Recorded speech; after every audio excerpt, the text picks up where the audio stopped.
আসসালামু আলাইকুম। 30 দিনের কষ্ট শেষ হবে মাত্র একদিনে। সারাদিন রোজা রাখার পরে বিকেলে ইফতার বানানো একটা ঝামেলা। আজকে আপনাদেরকে দেখাবো কিভাবে একটা মাত্র চিকেনের পিস দিয়ে সারা মাসের জন্য ফ্রোজেন আইটেম বানিয়ে রাখবেন। ইফতারের আগে আর ঝামেলা হবে না, রিল্যাক্সে থাকতে পারবেন। প্রথমে আমি নিয়ে নিচ্ছি একটা চিকেনের পিস আর বড় সাইজের 3টা সিদ্ধ আলু নিয়ে এগুলো আমি শুধু লবণ দিয়ে সিদ্ধ করেছি। এখন চিকেনটাকে আমি ছোট ছোট করে ছিঁড়ে নেব। তারপরে আলুগুলো ম্যাশ করে নিব।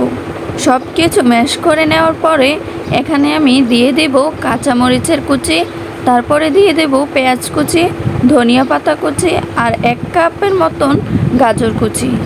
দিয়ে দিচ্ছি 1 চা চামচ চিলি ফ্লেক্স, 1 চামচ মিক্সার মশলা আর দিব হাফ চা চামচ জিরা গুঁড়া, দেব হাফ চা চামচ ধনিয়া গুঁড়া। এখন সব কিছু একসাথে মেখে নেব।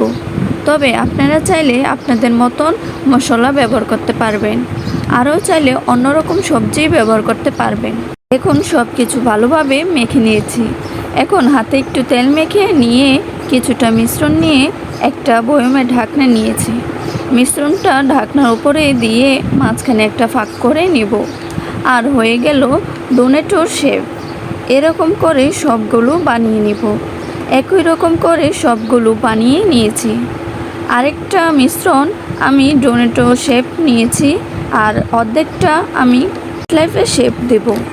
একটা ট্রের উপরে সবটা সমান করে নিয়ে নিয়েছি। এবার লম্বা লম্বা করে কেটে নিব। ছোট ছোট করে চিকেন কেটের মতন করে কেটে নিব। যে দেখেন কেটে নিয়েছি। এখন এই নাস্তাগুলো ঘন্টার মতন ডিপ ফ্রিজে রেখে দেব। এইভাবে ছড়ানো প্লেটে 1 ঘন্টা পরে বের করে এখানে আমি নিয়েছি 4 কাপ আটা, হাফ চা চামচ চিলি ফ্লেক্স, হাফ চা চামচ লবণ। তারপর পানি দিয়ে পাতলা একটা মিশ্রণ তৈরি করব। বেশি পাতলাও না আবার বেশি ঘনও না। তৈরি করব ব্রেড ক্রাম্বস। প্রথমে নিয়ে নিব পাউরুটি, এগুলো ব্লেন্ডারে দিয়ে ব্লেন্ড করে নিব। এই যে আমার করা হয়ে গেছে। এখন আমি একটা পাত্রে ঢেলে নেব। আটা মিশ্রণের একটা নাস্তা ভিজিয়ে পাউরুটির গুঁড়াগুলোর সাথে মিক্স করে নিলেই রেডি হয়ে যাবে নাস্তাগুলো। একটা একটা করে কিন্তু আমি নাস্তাগুলো রেডি করে নিয়েছি। আটার মিশ্রণটার সাথে ভালোভাবে ভিজিয়ে নিয়ে কিন্তু পাউরুটির সাথে মিশাইতে হবে, হয়তো পাউরুটির গুঁড়াগুলো নাস্তাগুলোর গায়ে লাগবে না।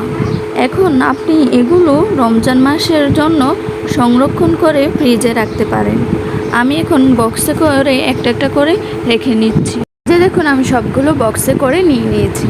তো বন্ধুরা, আজকে ভিডিওটি আমি এখানে শেষ করছি। আমার ভিডিওটি কেমন লাগলো অবশ্যই লাইক কমেন্ট শেয়ার করে জানাবেন। ধন্যবাদ। আসসালামু আলাইকুম।